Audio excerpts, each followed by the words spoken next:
Okay, welcome to the first buyer debate on Zoom. As we can't do sort of face-to-face debates, we've decided to use the technology and bring the world of France and the UK together on Zoom. It's cheaper as well. This is the French sparkling debates. We have three producers from different parts of France, and we have three buyers from different parts of the UK. And the idea really over the next hour or so is to sort of investigate three different styles of French sparkling. So sparkling in general, and then Cremant and Champagne. And to look at how those categories are doing in the UK and what opportunities there might be in the future. And, I know this is a particularly strange year that we're in, but we'll obviously look at the context of the last 3 months, but also look at the category in its normal terms as well. So perhaps it's a bit like playing some sort of a game show where I introduce everybody at the same time. But perhaps if we take it in turns to introduce ourselves, and then just give us a very brief background of who you are, and as we have been going through some very strange times, just give us a high and a low of the last 3 months from yourselves. So. Who wants to start first? Shall we? Who wants to go first? Should we say, Nicole? Do you want to go first? Yes. Okay. Good afternoon. Our winery is a family winery in Ribeauvillé, in the center of Alsace. It's the 8th generation is now here, and it's my husband and my son. They produce sparkling wines and other wines, not only sparkling wines, but I have also other wines here. So we produce 30% of the production is Cremant, and we produce 4 kinds of Cremant: white, rosé, and I must say we are very successful with Cremant. Of course, in the last 3 months, it was more difficult. The people didn't drink Cremant. It was not the moment to drink sparkling wines, because sparkling wine is more a wine for special occasion. And in the 3 last months, it was a little bit difficult to taste sparkling wines. In the winery, of course, it was very quiet in the shop. Our shop is open 7 days a week. So it was very quiet. We were on the wine road, no tourists, nobody. The restaurants were closed, so we lost a lot of money. But we sell a lot of wines online, and in 2 months we sell the same quantity as in 1 year. So it is a good thing to have online shop. That was very good. And so now I'm in Paris, and for 4 days, and I feel I have a good feeling. The business starts again, and I'm welcome everywhere. And the people order. I have many orders now since I'm here, and I have a lot of meetings. And no, it's okay. I'm optimist for the next months. Excellent. Okay. Well, obviously we're all going through very different stages of coming out of lockdown and being in lockdown, and so Marie, do you want to talk through how the last 3 months have been for yourself, and just a bit of background about yourself? Yeah, sure. So I'm Marie. I'm the export assistant in Cave de la Bastide, and Cave de la Bastide is like a winemaking cellar. So we're working with vintners, about 100 vintners, by getting the grapes, and then we produce the wine. I'm at the moment. We have quite a big range of wine. We're producing like 50 wines for export, for example. So it's quite big. We have like still 2 sparkling wine. We have white, rosé, red. We have dry or sweet. We have really a big range, and we aim to actually meet like the consumer's needs as much as possible, like everyone else. During these 3 last months, it has been like a bit difficult. Like, I guess it was the case for everyone. The context was a bit weird, if I can say it like that.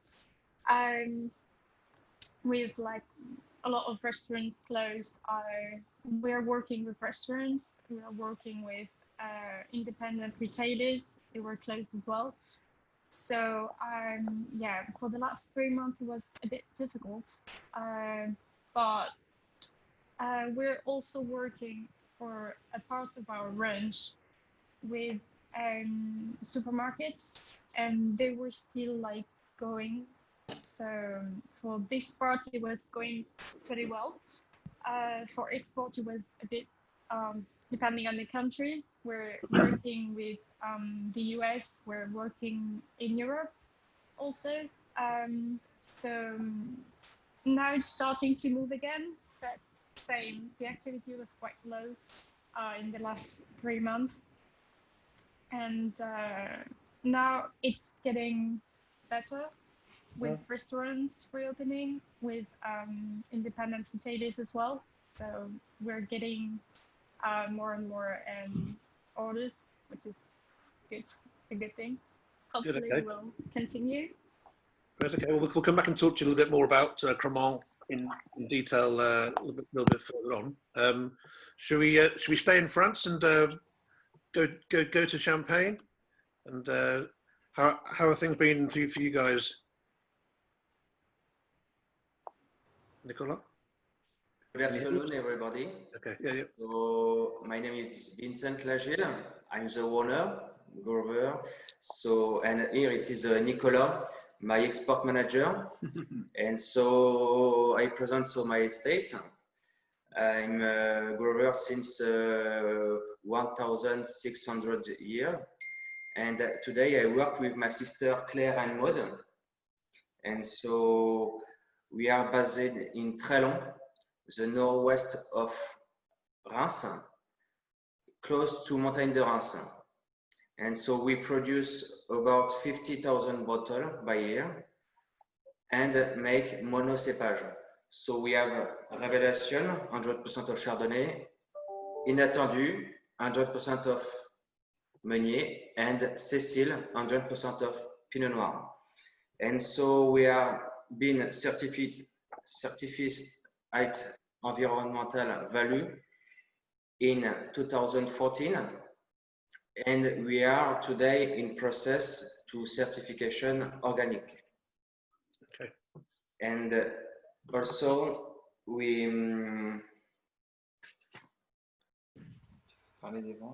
yeah, so about the sale during 3 months ago, it's quite a little bit difficult, and but we have sell a little bit so in Italy, in Japan too, in Prague, and Lithuania. Because I have to justify my position, so we compensate some losses on the French market by some new exports. And the general situation in Champagne is last year was around 300 million bottles sold, and we expect around 200 million this year. So it's really very strong.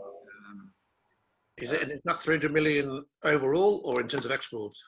Overall, because France is around 48% of the volumes, and the evolution these recent years is export markets are always developing compared to the local market. So we trust on you to continue buying champagne. As you are our #1 and historic partner champagne in volume, and now you are more or less the same size of market than USA. Well, hopefully the second part of 2020 will be a lot better than the first half of 2020. But yeah. So should we sort of come over to the UK then and see how things have been here now? Maggie, you've obviously with Jeroboam. Can you perhaps just give us your background and how things have been for you over the last 3 months? Yeah, so Jeroboam's, for those who might not know, we're a premium distributor who also own 8 shops in London. And I think more than ever, we're very thankful that we have a very balanced channel strategy. So we have the shops alongside on-trade and private clients. So for us, on-trade obviously is pretty much non-existent now, and has been for the last 3 months, but we have seen an increase of sales through the shops, quite significant increase, particularly in rosé more than anything else. And actually to agree with Nicole on sparkling, we have seen a slight decline in the 3 months on sparkling. And whether that's just because people aren't celebrating, I'm not quite sure, but probably is the case. And most recently, we brought forward our launch of our transactional website. So prior to COVID, we didn't have a website that you could actually place direct orders on. And that was planned for the second half of this year, so we brought it forwards, and that's really been the most exciting part for us during the last 3 months, is seeing that come into fruition. And interestingly, that the customers that are using the website are, on whole new to us. So it's not just our normal customers using the website, it's actually completely new customers, which is fantastic. Because more than ever, we're really conscious of ensuring that we've got a large customer base on lots of different channels. When did that come live then? Was that so it's kind of, I think we've had it now for about a month. So we had a soft launch beginning of May, and then we've gone fully for it since kind of 15th of May. And yeah, we're just kind of letting it grow quite organically, just because obviously if it all kicks off with everyone suddenly ordering from home, we've seen in the press how many people have had issues being able to actually supply, and for us the service is always the most important part of what we do. So we're just slowly seeing it grow, and interestingly, like I said, it's different customers using it, and it's a really different spread of wines as well that we're selling and seeing popular on there, except for rosé, which just seems to be non-stop no matter what we do or where we sell it. And just to give the producers an idea, what's the split between on-trade and off-trade for Jeroboam's? So we're about 50-50. If we take pure on-trade into that side, and then also put private client into our retail, it's about half and half. So the private client side sits separately normally, just because obviously with on-premise, that's what can affect it the most. But we're quite glad that obviously Bordeaux on-premise is going ahead, and it's actually been really successful for us so far. So it'll be interesting to see over the next couple of weeks what other people are saying about it. Good, thanks a lot. No worries. Good. So Noel, life's been a bit different for you the last 3 months, hasn't it? You've we've all been at home, but you spent more time at home than you probably wanted to.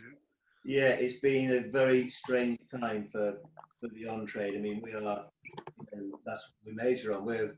I'm Noel. I work for Robinson's Brewery up in Stockport, so I'm the wine buyer there. Have been for 10 years. And this is the strangest time as any of us have ever seen. But for ourselves, we literally pretty much ceased trading.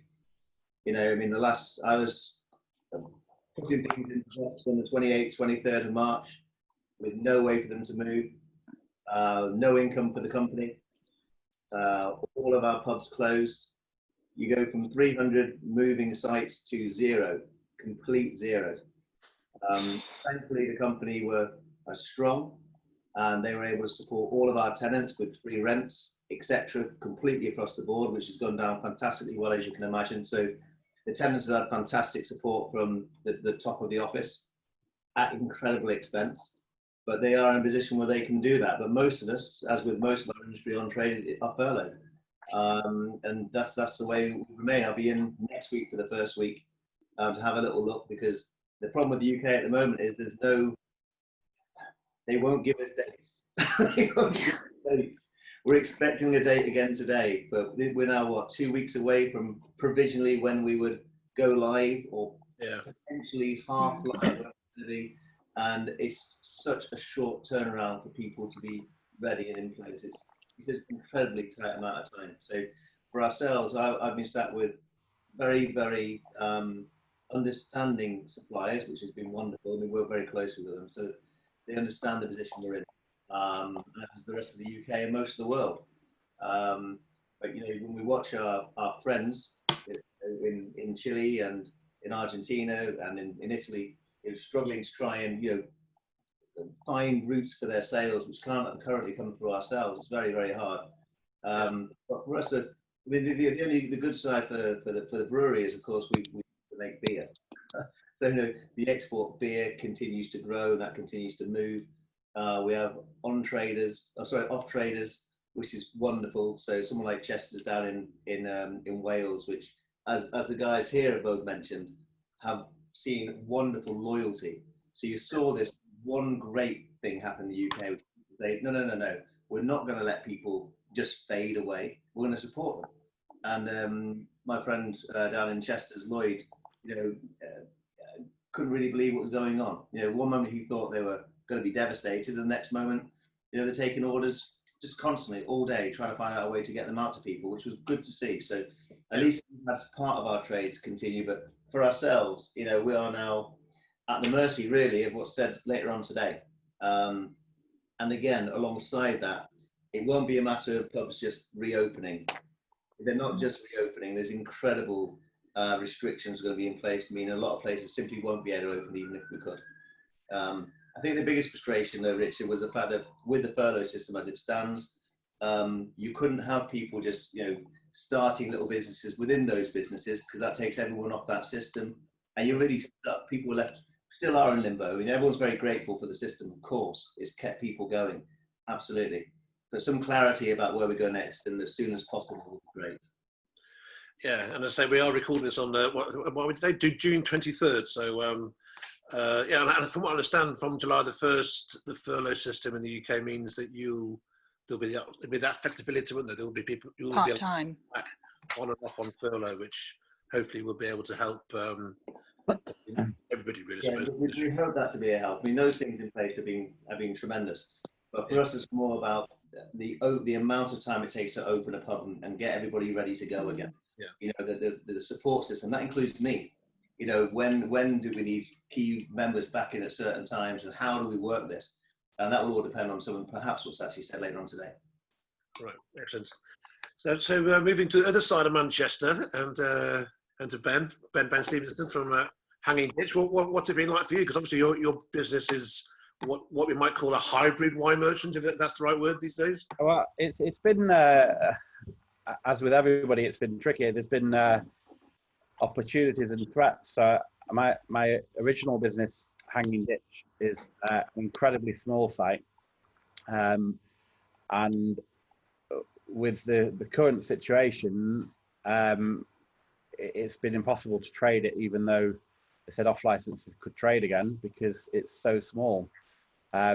Also, the nature of the business is it's something which you browse, so you literally can't get enough people in there, and it'd be very, very difficult to make it profitable, to the point where I'm not sure whether that business is going to be able to survive in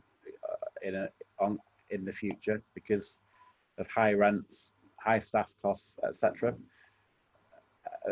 Fortunately, just before all these shenanigans happened, I managed to open my new place, which is much bigger in size and doesn't have the same issues that Hanging Ditch does. And so I have been able to trade that.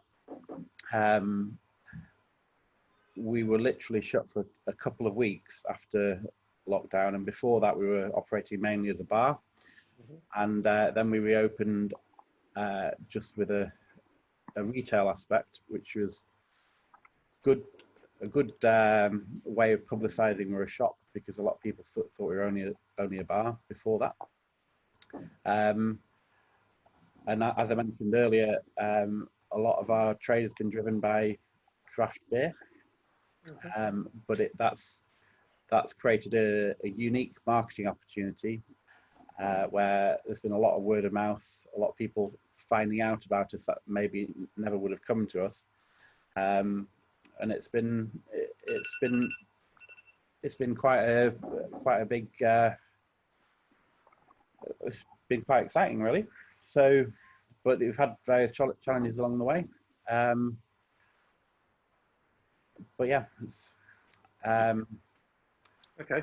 Well, as you say, it's just clearly been a very difficult time for everybody, and we've all got very similar but different experiences. Perhaps if we now turn our focus back onto the matter in hand and looking at the sort of the sparkling category in French sparkling, probably in the main, really, rather than worrying about COVID specifically. To the buyers first, I mean, when you look at the sparkling wine category, I know over the last sort of 3 or 4 years in the UK, perhaps a bit longer, it's been sort of seen as one of the big saving graces for the sector in terms of buoyant sales. But can you perhaps give a comment on sparkling in general, but where France then sits within that? Maggie, do you want to kick off? Yeah, I mean, if we're including champagne in sparkling, for us, it is by far the largest category. We're quite unusual, I suspect, in that we sell more champagne than we do Prosecco, and particularly in retail. So in the stores, the champagne accounts for 77% of all sparkling sales. So it's quite substantial for us. On the flip side, other styles of French sparkling are negligible in the stores, but we see them being stronger in the on-trade, and particularly in the last year or so, where we were finding more operators coming to us and actually requesting Crémant as a category that could sit on a wine list and was actually recognizable. It wasn't used as a cheaper version of champagne. It was actually, they had customers asking them for Crémant. So there's definitely opportunity there, and it's something that I think internally we would like to explore and review our French sparkling outside of champagne. Within champagne, it tends to be dominated for us by the big names. And if it isn't a big name champagne that people are coming in for, then they go on price. It's a price sensitive category that either they come in, they know they want a particular brand, and if not, then they go for what's on offer or a price point. Okay, and I suppose with your new website, it'd be interesting to see. I guess there you might be able to experiment more, could you, by putting different lines on? Yeah, definitely. The website's awesome because it allows us to be a lot more flexible. Obviously, I mean, Ben alluded to it earlier that when you've got a small shop, you've only got so much space that you can play with and have only so many lines. So a website is infinite. So absolutely, that'll be really interesting to see what styles of wines might work and what communication we put alongside them as well. Already we're seeing on the website that champagne isn't actually as big a seller as what it is in the store. It's relatively small. People aren't coming to us for champagne. That may well be because, you know, we aren't as competitive as the likes of supermarkets, particularly at own brand level. And that it means we have to think differently about what we have on our website. And that could be a really big opportunity for Crémant and premium Crémant. Right, excellent. So Noel, when your pubs are open, how is sparkling and French sparkling in particular? Well, sparkling is, as we know, is dominated for us by Prosecco. I mean, the UK's numbers are dominated by Prosecco. And we've always seen that as a long-term benefit. The fact that people are drinking sparkling wine, the fact that they were grown up with sparkling wine, the fact they'll probably continue to drink sparkling wine. So that can only be a positive for the entire category, and Prosecco will allow people to enter it who typically wouldn't have gone there before. So it can only be seen as a positive, and it's now seen as a glass of wine like anything else. So that's a huge positive. The negative side, of course, is in terms of what you're able to sell through a style of outlet. So we have 300 pubs and restaurants, as it were. And, you know, that is massively dominated, again, by Prosecco, to the point that a number of years ago, I actually took Carver off our list. There was no point in importing it anymore. We're re-looking at all this now. Of course, French wines are dominated by champagne, and slightly different to Maggie actually, where I totally understand what Maggie's saying. They come in and they're ready in mind what they're going to buy, so they want this brand or this brand. For ourselves, we have a captured audience. When somebody comes in, they're typically not going to walk into a bar and say, I would like some champagne. It's probably a celebration. There's a very good chance of celebration, or there's a good reason to be deciding to have a sparkler in the bar. For us, then that's our chance to give them something fabulous, because the choices will be limited anyway by ourselves. Yeah. So we have our own brand, which is Ale Le Noble, which we love, absolutely love. They've been tremendous for us, a small grower. That's what we wanted to do, ensure that we were giving the best quality. And of course, being a grower champagne, fantastic prices, within reason. You know, these are top quality champers. And alongside that, we didn't go for Moe, we didn't go for Verve, we went for Bolly and Billy. You know, Bollinger and Billicar give people something across the option that we feel to be top quality champagne. So not just based on price, not just based on what would be the wine to buy in the supermarket, something people go in and celebrate with and go, wow, that was fantastic. We went to such and such and had Ale Le Noble Blanc de Noir, for instance. So that's a reason to talk about it, come back and try it again. And that's always worked nicely for ourselves. So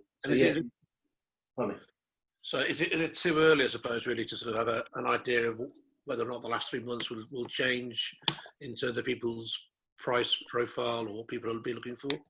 You know what? I think we're all up in the air with it. We are. There's going to be different sectors of people who come back to the pubs and restaurants. There'll be people who can't wait for them to open. Whatever the score, they cannot wait for them to open. We will have a throughput as would be expected.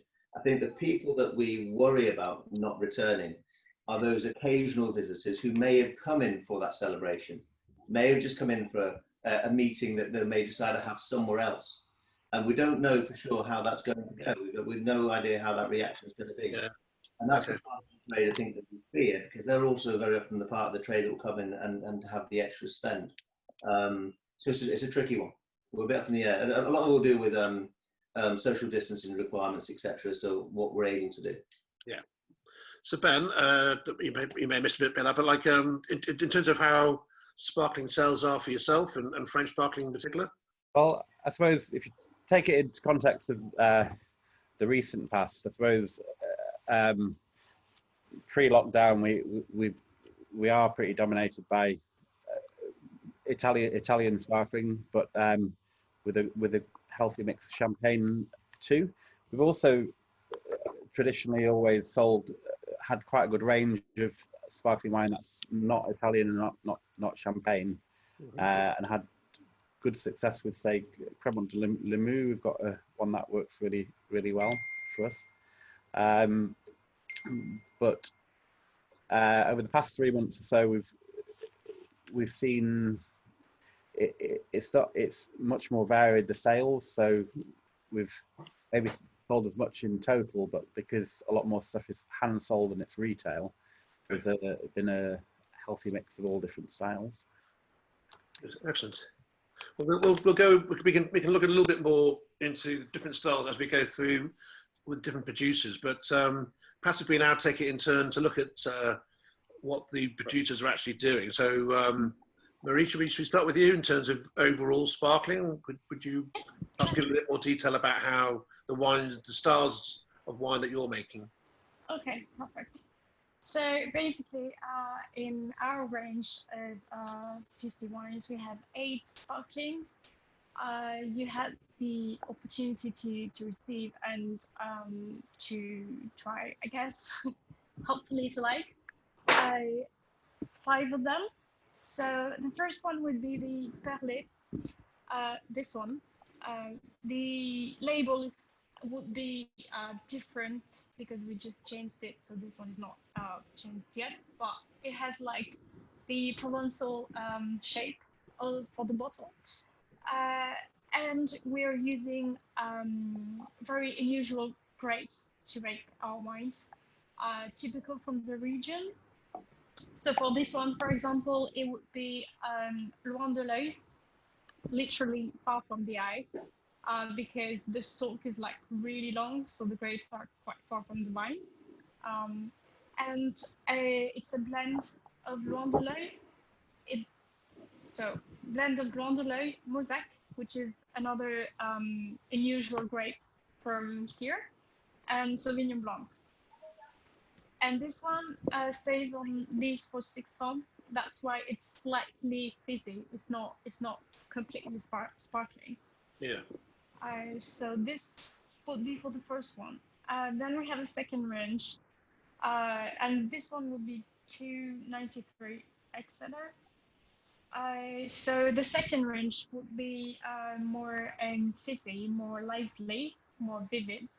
And it's made with the Charma method, so it's more fruity, like the Prosecco.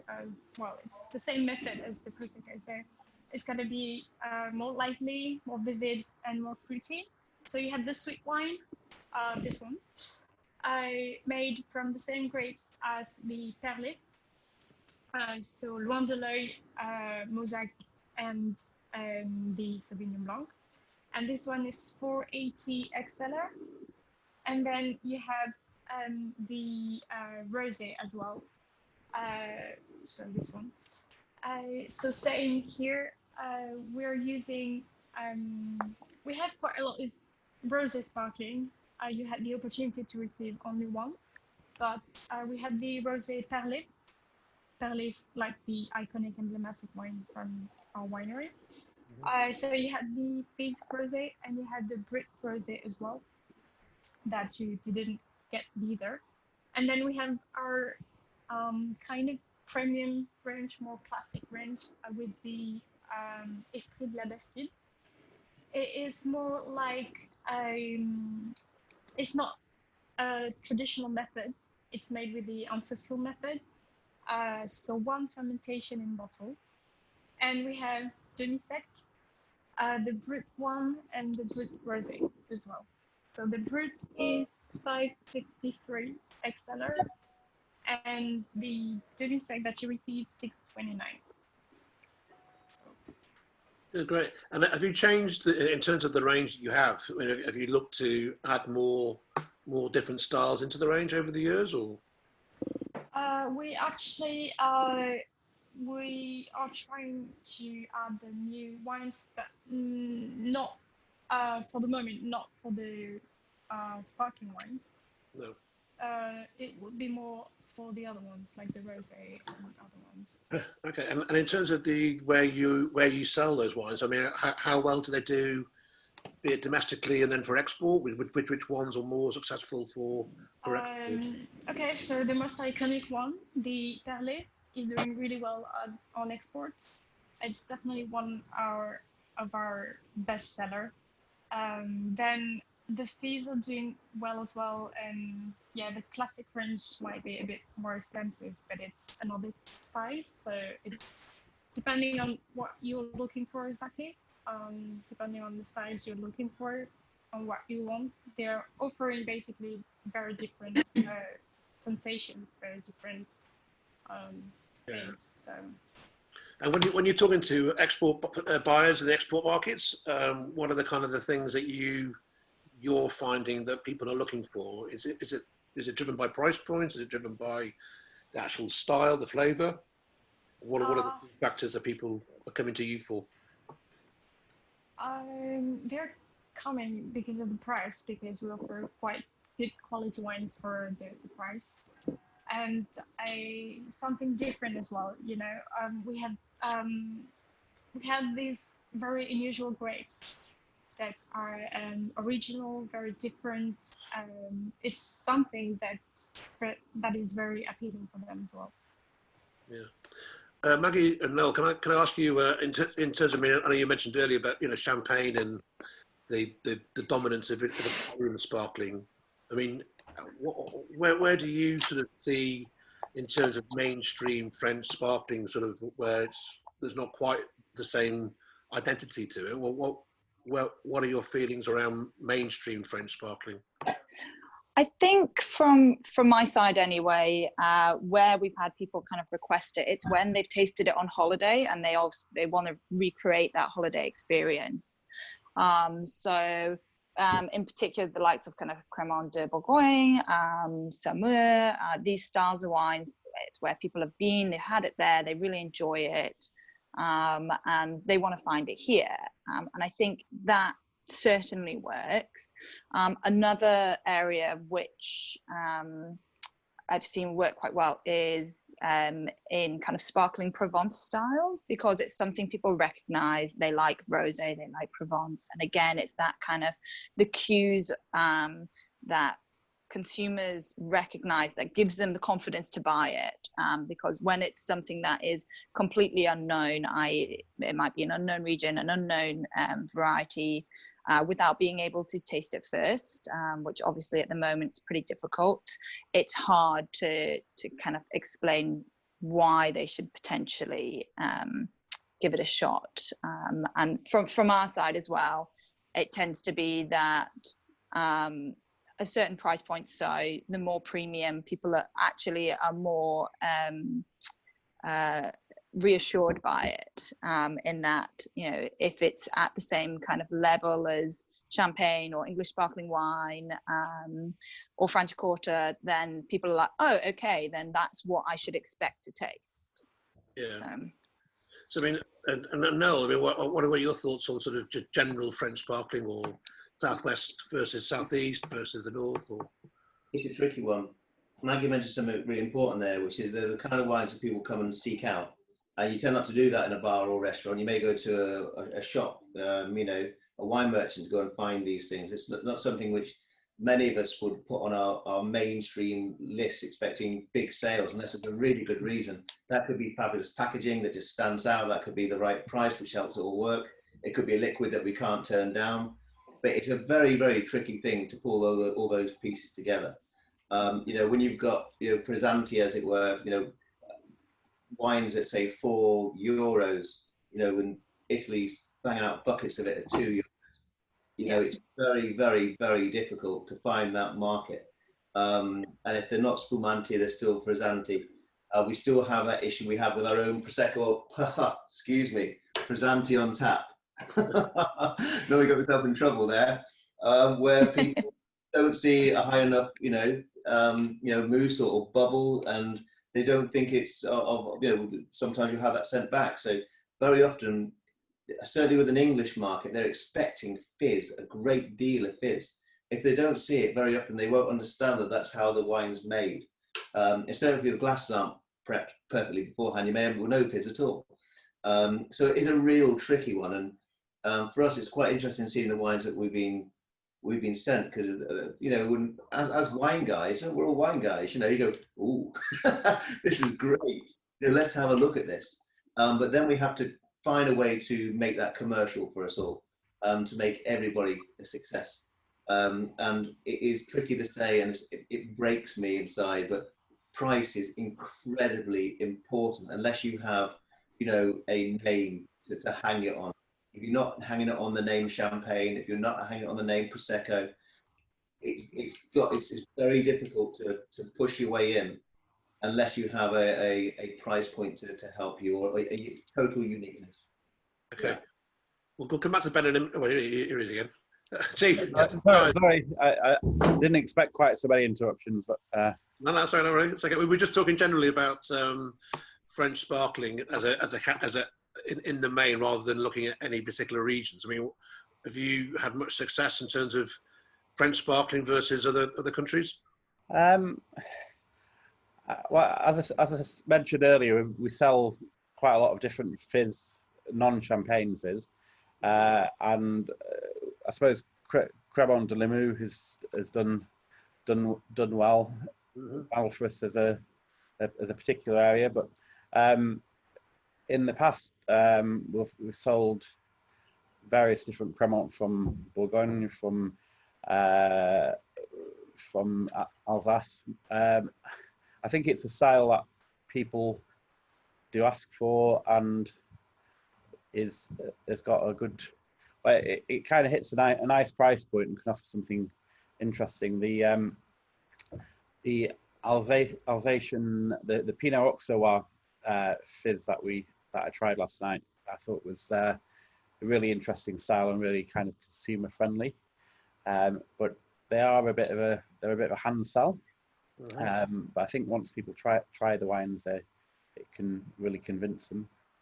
Okay, well, let's talk to Nicole then. I mean, Cremant, there's been quite a lot of talk actually in the UK over the last couple of years around Cremant. It seems to be having a bit of a momentum behind it. Do you want to just talk us through your own winery and the kind of Cremants that you're making? Nicole? I'm sorry, what's your question? Oh, beg your pardon, sorry. I'm just saying that in the UK... I'm sorry, can you speak a little bit slower? Sorry. No, I understand, don't worry. In the UK, there's a bit more momentum around Cremant at the moment. So could you explain the style of Cremant that you make, some background to your winery? Okay, so the Cremant in Alsace, it is appellation AOC. It is made on the traditional way. So that is, I explain that every day in the winery. We organize wine tour in the cellar. So I explain every day how we produce Cremant. And it's very important for the people. They taste wines, they know where is the wine from and how is the wine made or how is the Cremant made. And the people must be sure what they drink. And so we explain that every day. So in our Cremant, I send you Cremant, it was Cuvée Paul. Cuvée Paul is made with 100% Pinot Auxerrois. And so it is close, zero dosage. So that is a very dry Cremant, very pure, fine bubble, and very easy to drink. That is the style of the Cremant Paul. Paul is my son. He made his Cremant himself. After I send you a sparkling wine, Cremant from Rosé, Cremant Rosé. It is made with 100% Pinot Noir, only Pinot Noir. And I must say we are very successful with this Cremant Rosé. And we sell it also in very, very good restaurants with stars in the Michelin. And we are very, very successful with the Cremant Rosé. This one has more taste of strawberry. And so it is a very elegant Cremant. And the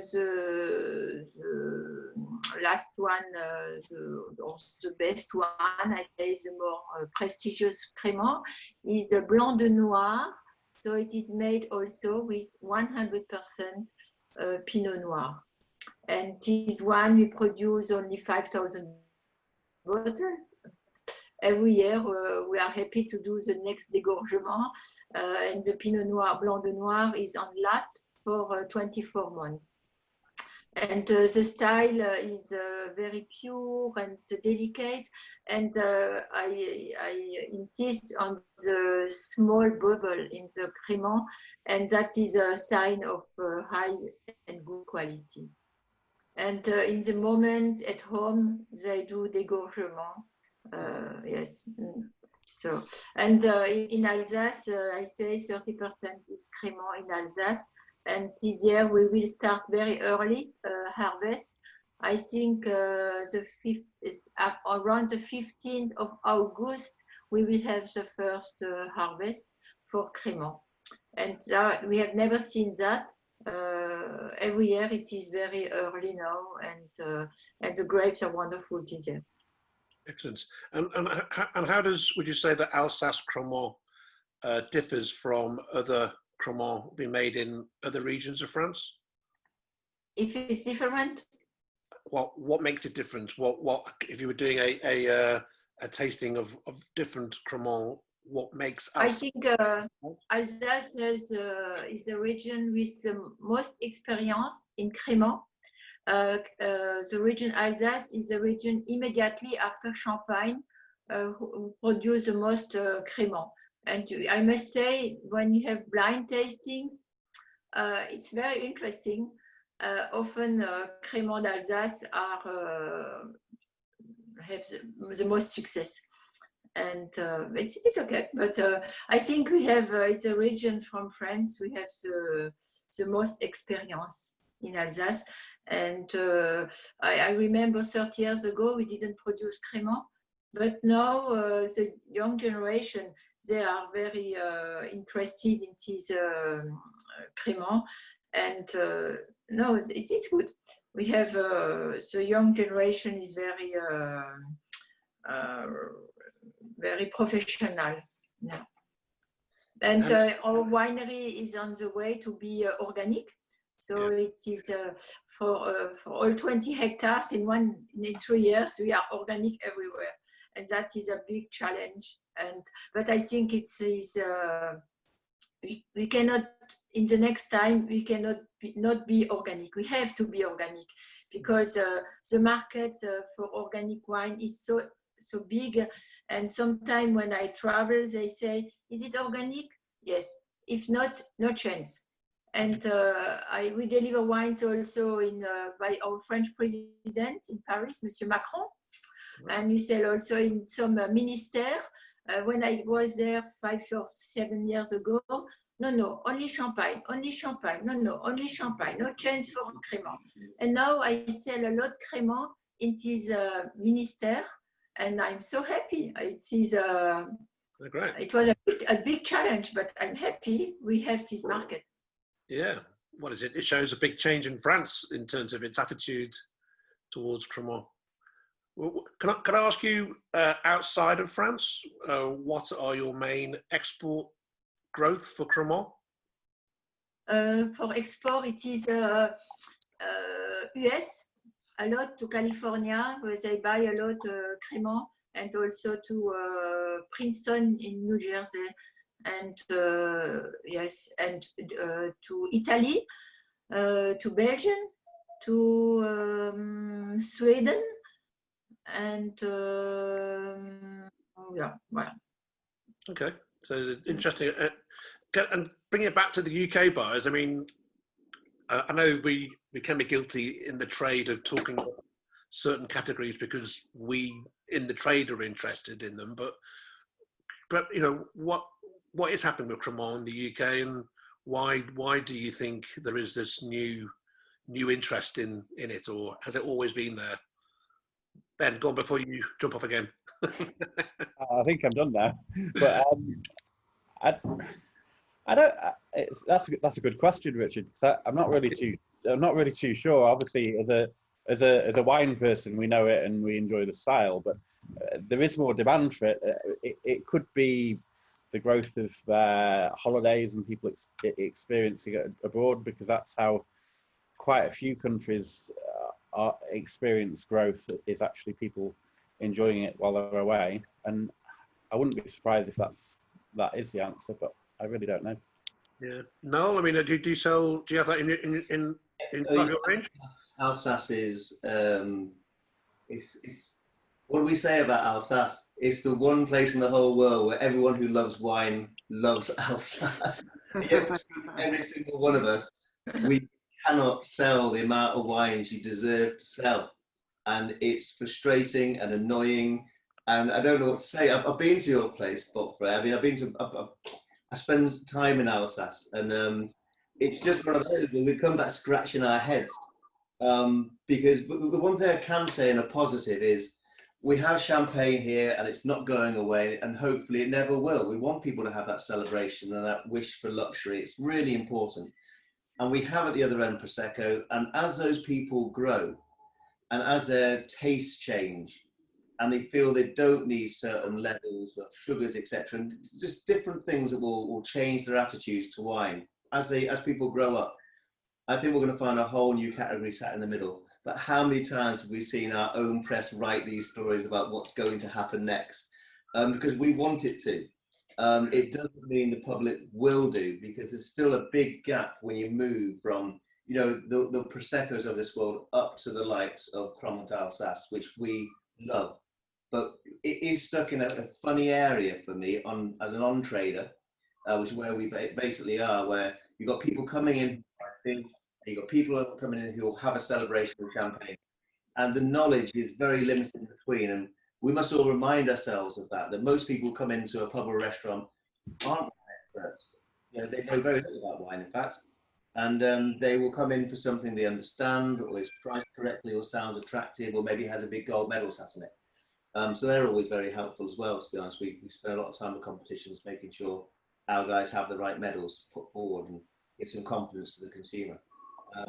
But in terms of where we are with Cremant, as I say, before all this happened, I was just starting to reevaluate what we could do with sparkling moving forward, because we're going to have to look at the creation of that mid category again as we hope it expands. I don't know where that leaves us at the end of all this. Is it style or price, or what's been holding you back in the past? Even when I look at our two big selling Proseccos, one will go out £4 more than the other, roughly. And the sales are 20% of the one that's £4 cheaper. So that's the one which is DOCG, Asolo, double gold medal, bum bum bum. But people will buy the Prosecco at 24, not 28, because that's just what. And so it's a very tricky one, because you'll be bringing that wine from Alsace up a level again, and then they start to wonder, you know, do I know this wine? How do I trust this wine? Why don't I just buy the Prosecco? Oh, I know the Prosecco. It's quite expensive anyway. I'll just buy that one. Different pricing for you, Maggie, down in London. How if they want to buy champagne, they'll buy champagne. The price becomes irrelevant. It is simply a purchase based on celebration. And we have to find a way to move some of those wines into that midsection to get people to try them, because they're wonderful wines, and it frustrates us as an industry that we don't sell more. Maggie, in terms of how you mentioned earlier, Cremant was an area which was showing some interest, but yeah, I mean, I think it's slightly easier for retail than on trade, because we do have people who come in not sure what they want, they're searching around, and we have that opportunity to hand sell, and you know, Cremant, I think for the foreseeable future will always be a hand sell, because people aren't familiar with it, they may not have tried it, but then once they've tried it, and you know, we all know that Cremant in particular does offer incredible value for money, and so once you've got people into the category, then you're golden. It's that kind of getting people into the category, and I think particularly in on trade, and obviously Noel, correct me if I'm wrong here, but for the on trade, I think the only way you'll see considerable sales for Cremant is by not having a Prosecco, because if people come in, they see Prosecco, as Noel said, they know it, they'll buy it. Whereas if there isn't a Prosecco option, there's something else, then they'll go, okay, I'll try it. Particularly if it's by the glass, you can offer them a taster and they'll be like, that's delicious, lovely. And Maggie, that is 100% correct. It's also almost commercial suicide. Yeah, exactly. And that's exactly. That's the problem, where if Cremant, and the problem is to get the throughput by the glass, to get people to make that decision to try it by the glass. If it's not on by the glass, then you might as well not have it listed. Yeah, and I think that is where I think the challenge goes back to producers, in that if you're wanting to support this category in the UK, there has to be a certain level of realism in that if you want it to be on by the glass, and if you want to support someone to put it on by the glass without a Prosecco, it needs to at least stack up commercially for the operator. I know that there's some English sparkling wine producers who have done this, and had those partners where they've taken Prosecco off the list, and obviously it flies, but it costs them. But at least it's bringing more people to the category, and without people tasting it, you're not going to get the kind of the volumes that we all want to see in Cremant. I know doing debates in the past with sommeliers that it's that gastronomic aspect, which in particular perhaps more the fine dining area, where chefs, and it's become Cremant has definitely worked well at the sort of finer end, where there's that eating, drinking aspect comes in a bit more, perhaps. Shall we just turn? Shall we turn to champagne? We Yes, yes. hello. Okay. Do you want to? We're just aware of our time, but in terms of, do you want to talk us through your particular house and the style of champagnes you're making and how things are for you? Yeah, very rapidly. This is a map showing our village and the parcels we own. So we really produce from the terroir of our village. So this is, we are in the récoltant manipulant category, so independent wine growers that produce from their own vines. And so besides this specificity, because you know in Champagne you have three types of main producers, the big brands, the cooperative, and the independent family-owned wine growers like us. So we are in this category. And so the other specificity besides the fact that we can have this terroir handcrafted type of champagne, the family of Vincent built a range which is based on monocru. When by definition, champagne is a wine of assemblage of the three main grapes and assemblage in years. Our three entry cuvées are 100% Pinot Meunier, 100% Chardonnay, and 100% Pinot Noir. So when we are in a commercial event, besides other producers of champagne, probably bigger than us, we always have this specificity, and then they look at report quality price and what type of brand they have already. So this is our specificity and savoir-faire. So this is why maybe in the selection that you received, we had l'inattendu, our main cuvée 100% Pinot Meunier, and it's extra brut, because this is also one of the strong evolution of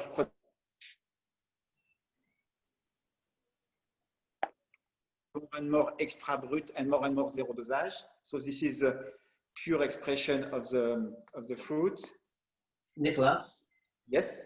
I think maybe I paused for a few seconds there. Could you go just a little bit back and just tell me that I think you mentioned something about the sugar levels, but I kind of went off. The level of dosage in general in production of champagne is lower and lower, because the average maybe dosage in a traditional brut is around 8 grams of sugar added in the wine to bring the softness.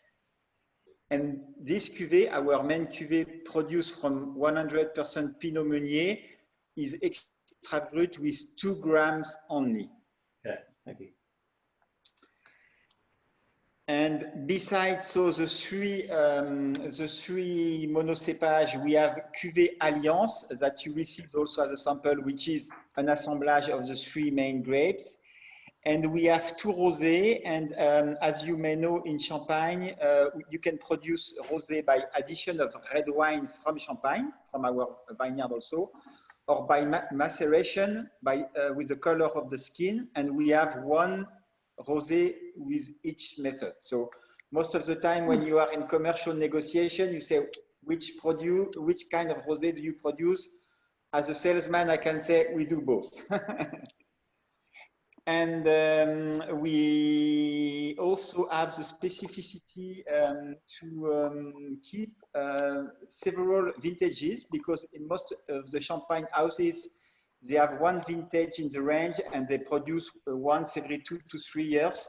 At the moment, we have 6 different vintages. So we are able, for specific occasion or for connoisseur, to bring a selection of 6 different vintage champagne. And to finish, even if today we are here for the sparkling category, you know, in Champagne, you have 3 appellations. You have Champagne, of course, producing 99%.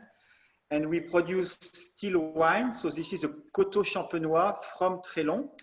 Et donc, 24 months in the barrels. And aged 24 months in barrels. And to finish, after the presentation of our range, we have to explain the name of our brand, Marie-Cécile.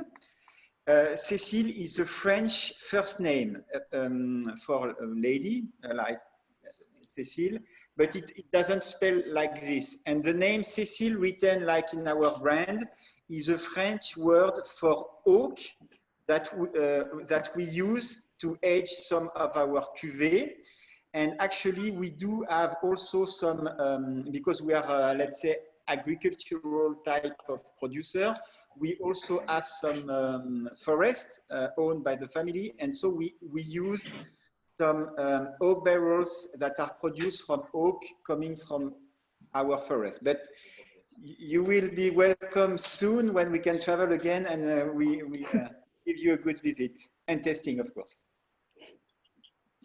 Excellent. Okay, thanks for that. And then in terms of your where you sell your champagnes mainly, are you mostly in France itself, or do you, in terms of exports? Let's say historically, of course, in the type of producer of our size, most of the producers were selling mostly to individuals directly to the property. But now, after several years, we have started working on exports. We have 8 different countries now, including Italy, Germany, Belgium, USA, Austria, Czech Republic, Denmark, and Japan. And so I think there is really a sophistication of the understanding of champagne in the world. And I suppose Maggie explained clearly the position of champagne with the power of the big brand, but then there is a whole lot of importers that try to enlarge their assortment with more specialty wines like what we do. And I think we are very happy that the big brands do the promotion of champagne all around the world, but then sometimes, like maybe you do in your bar at Hanging Ditch, people want to discover something else with a good report quality price, and so we have this specificity type of champagne. And when you do work with new customers in different countries, is there any specific reason why they say they prefer your grower champagne over another alternative? Is there a specific thing that stands out? I would say at first, for example, as our main cuvée is a 100% Meunier extra brut, it's like an entry key. I don't know if one of the three of you, maybe Maggie, you already have a 100% Meunier, but this is so specific, even in the champagne category, that, you know, right from the beginning, we can see if there is an interest.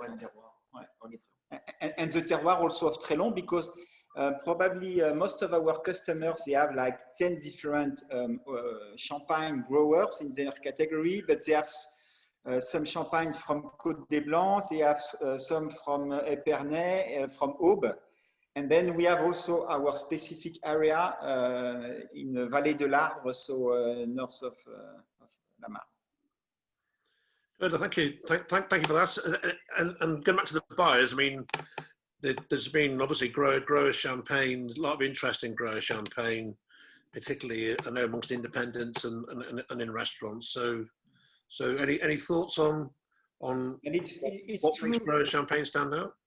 It's true as well, just to finish that, as Maggie explained, it's very important that we do the promotion of our wines and region to foreign customers coming to travel to Champagne, and then when they are back to their countries, they are going to go to your shops and look for what they discovered in Ribeauvillé or in Loire or in Champagne.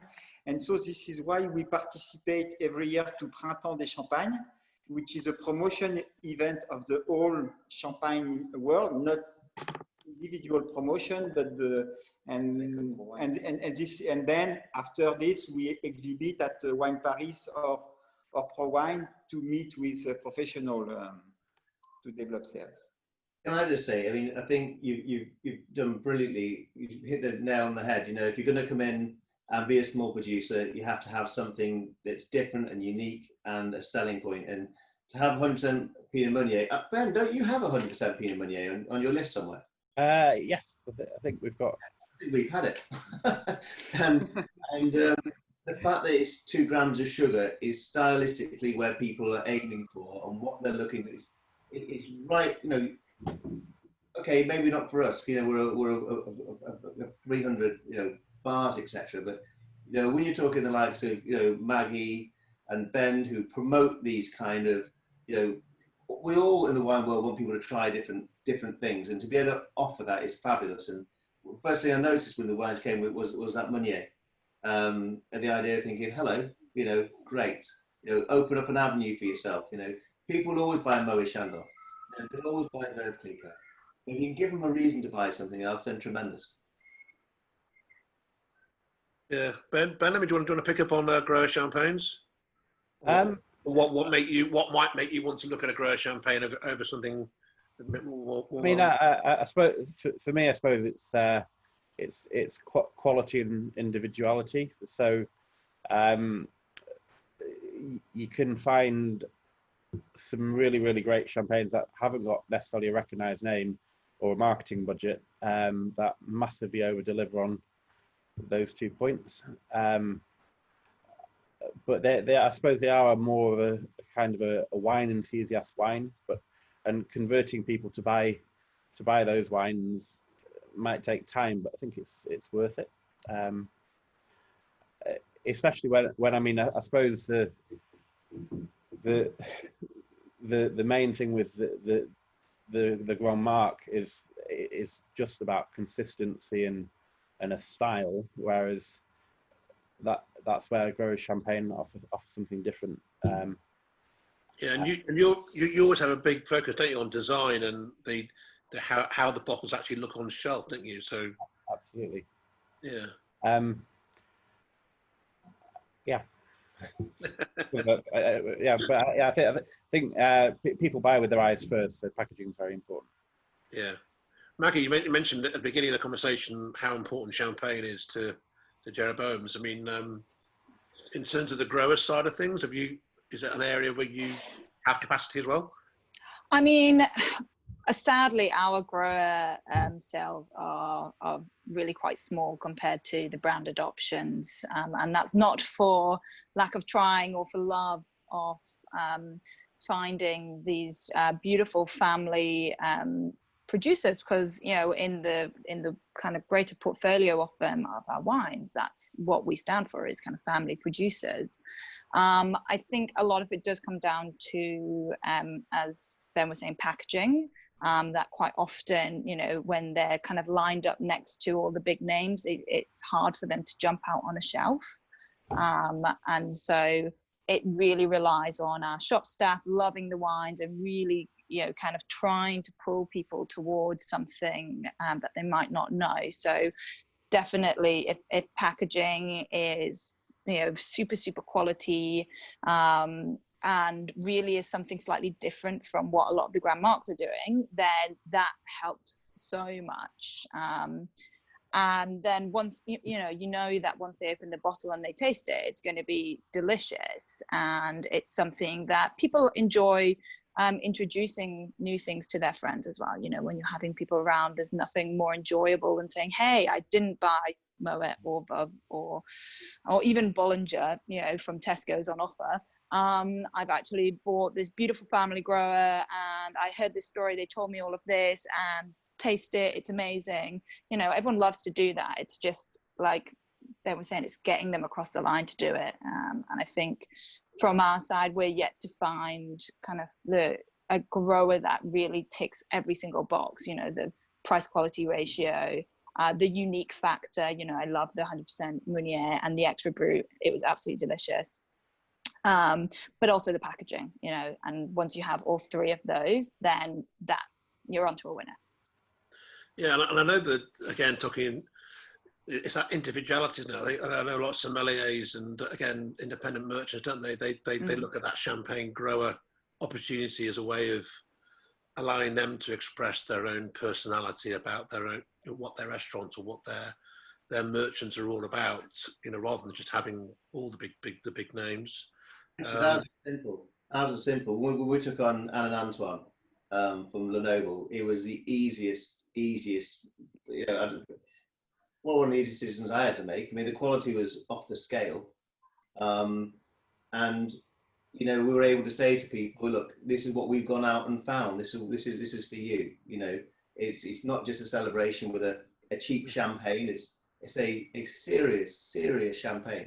You put that champagne up against anybody's, and you know, I think it's really important for us to fly the flag of the small grower. The Grand Marks do a fantastic job. I mean, it's wonderful. They highlight the whole category, but then it's down to us to go out and have some fun and find the people to work with. I'm aware of our time, and just in terms of our last sort of a few minutes, and just sort of looking forward now, really. And I think we're all potentially coming out of lockdown at a faster rate than perhaps we thought was possible just a few weeks ago. I mean, and just staying on champagne. I mean, obviously, when you mentioned at the beginning how hard champagne sales have been hit for obvious reasons. I mean, can I ask you, Nicolas, Vincent, I mean, what are your projections, or what's the feeling in Champagne about the second half of the year, not only in France, but globally? I think as an introduction, I say that the Champagne Committee is going to announce on 22nd July the quantity of grapes we are able to collect by hectare, and it's going to be a drastic reduction. So it means our whole profession tries to protect the interest by reducing the quantity to allow to go through this crisis. But of course, concretely for us, all the sales to individuals stopped during the lockdown since mid-March. And also, as you say, as a champagne is a wine of celebration, we have maybe, because I suppose most of us, even me in Champagne, we had a great weather during 3 months during the epidemic. It was like summer since 15 March, but maybe I was drinking beer or rosé and not champagne myself. So, but in this period, this is my job, of course, but we had some orders from foreign countries.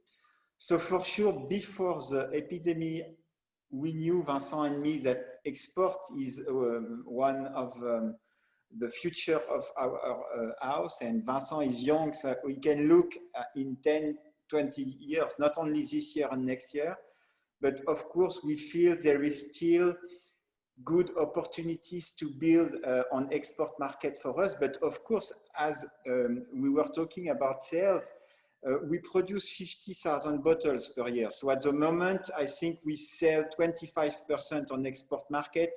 Maybe one day we will reach 50% in export, but it means our projection in the UK is to sell maybe in 5 years 2,000 to 3,000 bottles. What is important is we have a faithful partnership to be able to grow progressively a good customer base, and we are not going to fight between with Moet, who is going to give some marketing items. This is another world, but we are part of this unique brand in the world, Champagne, and even during this crisis, I think we are going to continue producing quality and shipping.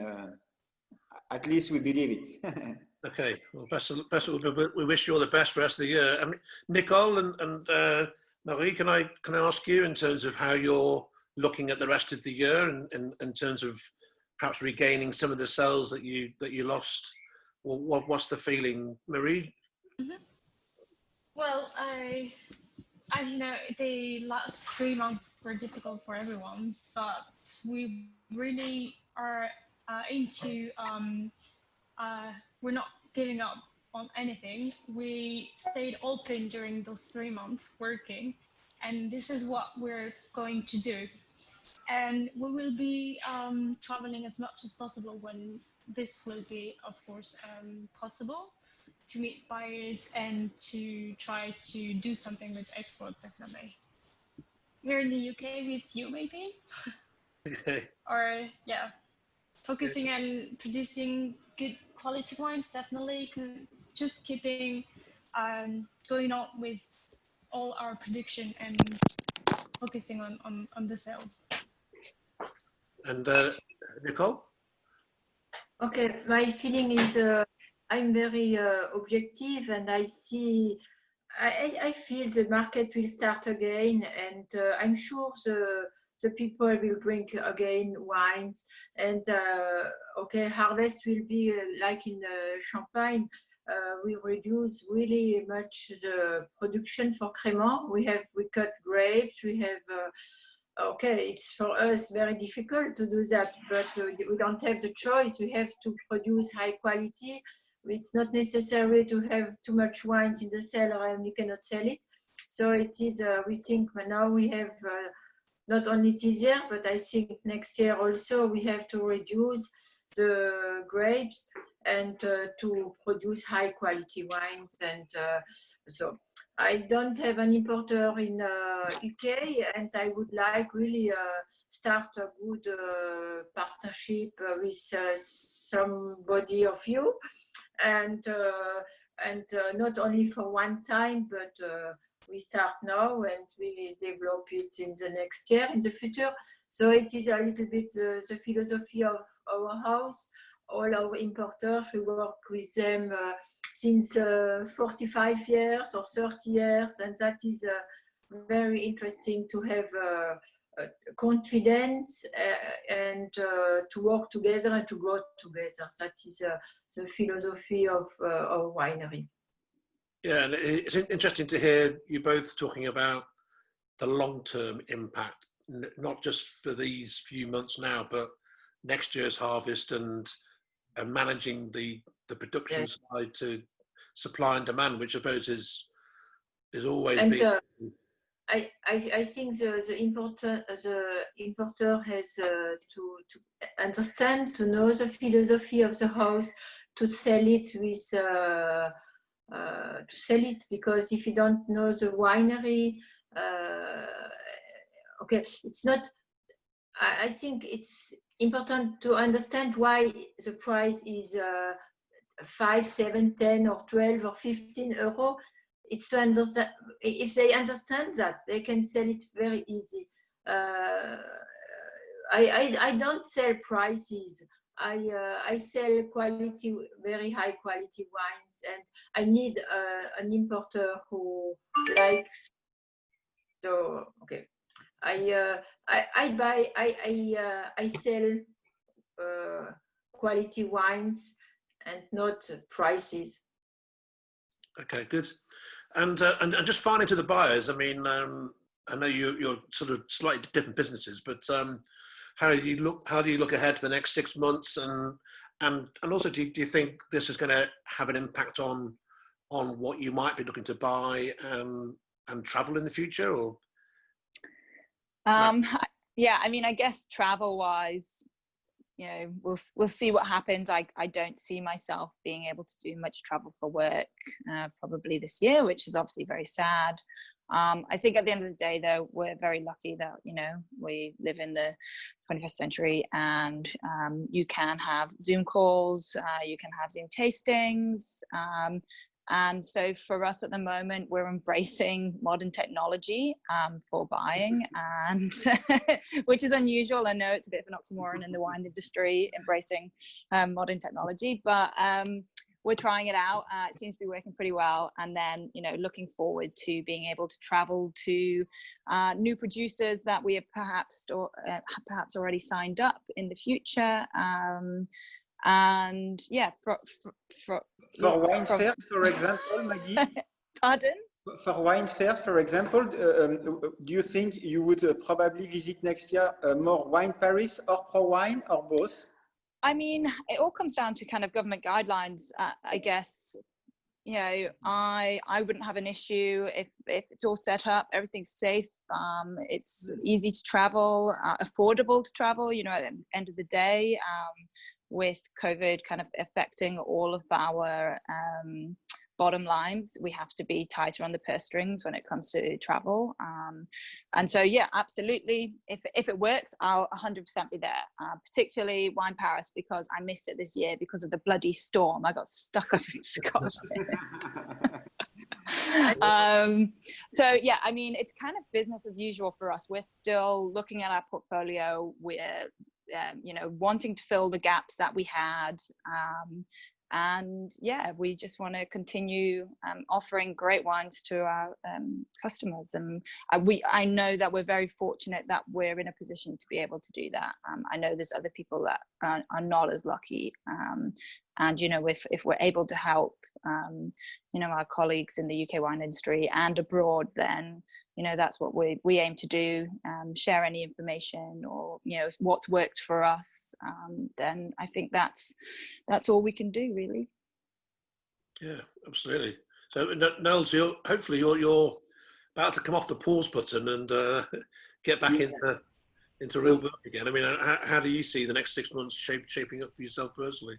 Personally, very, very tricky. I'm responsible for a lot of the blends. So, October, South America, Argentina, Chile, none of those things are going to happen. I was at Wine Paris, by the way. It was fabulous. Sorry, Maggie. It was fabulous. And that I feel, because that is some show now. I think that show is tremendous, and the stronger it gets, the better. For UK buyers, and on a selfish way, it's much easier to get to than Dusseldorf. It's, let's be frank, it's more economical. It's friendlier, it's easier, a million other things. And well done for them for putting that on. It's a great show. But yeah, it's going to be tricky here. I mean, there will be a great deal of talk about sending blending samples over for blends to be done, because I'm not going to be able to travel.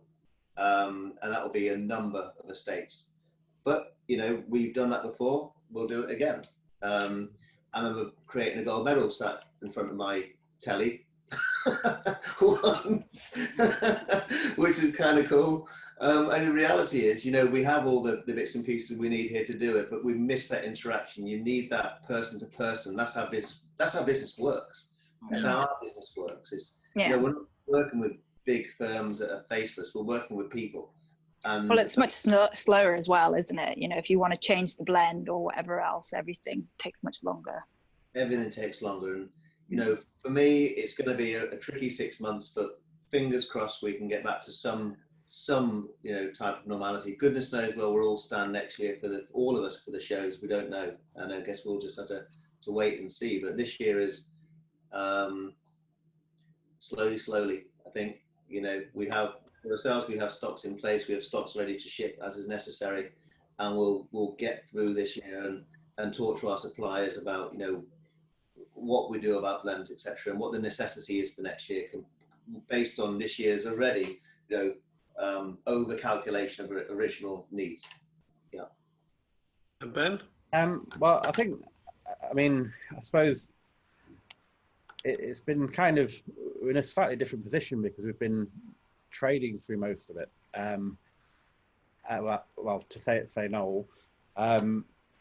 And the key thing that we found is just adapting to whatever's thrown at you, because let's face it, we don't know what's going to come next, but we're still waiting for the alien invasion that hasn't happened yet this year. I mean, we don't know when that's going to happen.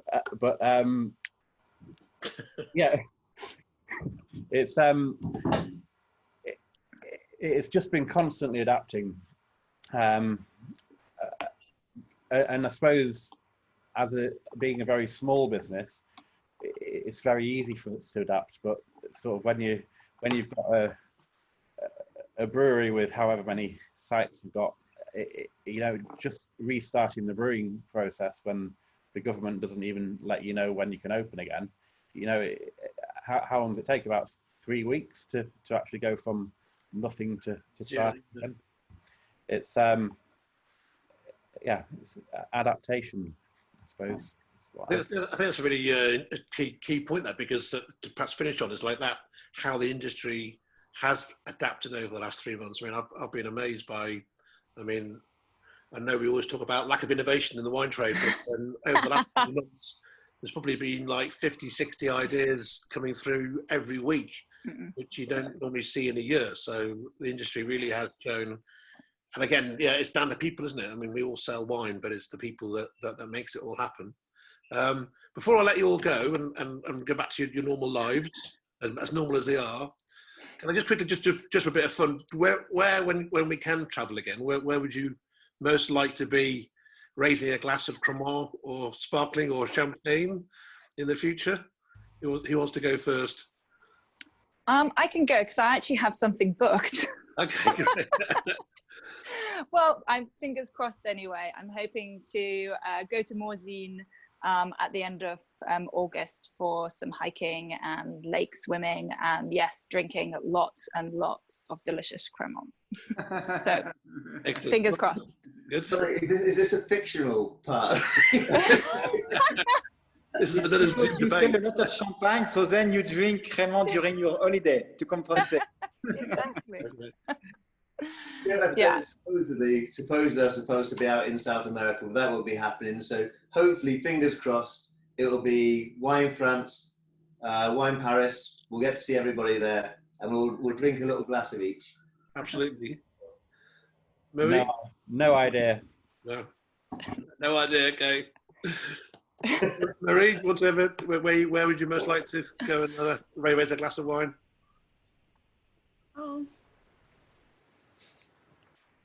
I definitely the UK with one or maybe the three of you. Yeah. Yeah, definitely. Okay, that's good. I could do for that. Nicole? I welcome you to Wine Paris, and so we can drink together, all together, a nice glass of Cremant or champagne. So everybody will be happy. We drink a glass together. Or in Alsace, we should have Millésime Alsace in June, but because COVID, we don't have Millésime Alsace. It is a very famous wine show with 100 winemakers from Alsace. And it is every 2 years, so normally I go. And so instead this year, it is next year. So you are welcome next year for Millésime Alsace. And of course, Wine Paris, where we are every year.